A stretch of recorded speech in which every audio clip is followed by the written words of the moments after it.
Howdy Hoggies, let's go a little further in depth to the color handling system of Hog.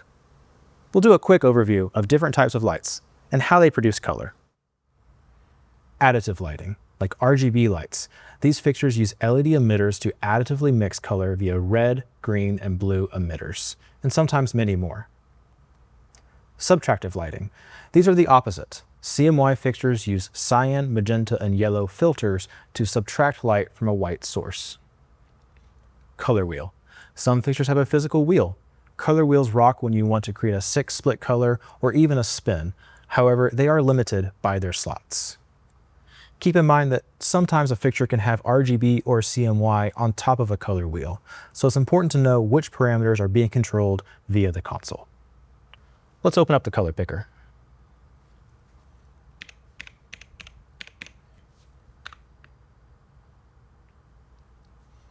The color picker has a few tabs. Let's start off with virtual color mixing.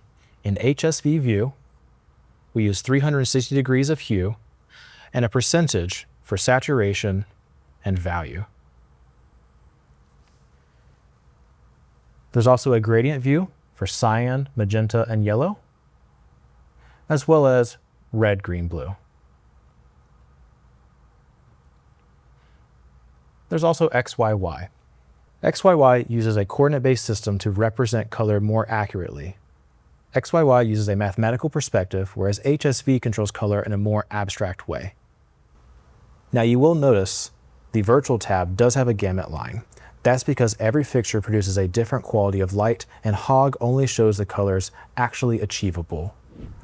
And if you want to disable color gamut, you can do this in the fixture window.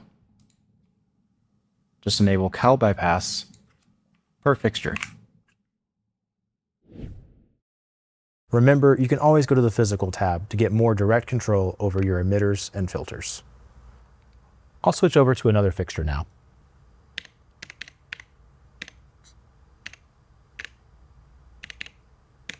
An ETC Series 3 luster.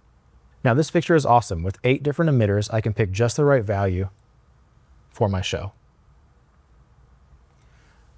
The color picker also has a gels tab, which can be used to get you pretty close to the gel color from the manufacturer. And lastly, tinting tools. I can't tell you how many times I've had a designer say, "Can you just warm that up for me?" Or maybe, "Can you make that less green?" Hog does all the math for you via tinting tools. And if you have a programming dashboard,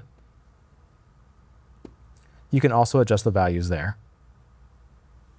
Keep in mind, the color picker is just for mixed color. To access slotted colors and other non-mixable parameters, use the programmer dashboard,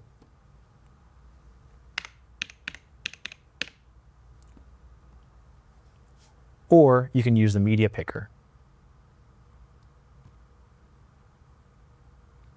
And of course, you can still use traditional encoder wheels.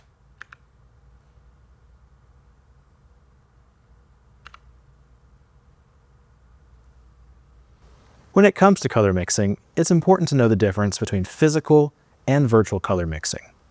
Virtual color mixing means you select a color in the picker, and Hog calculates the math with different combinations of emitters and filters.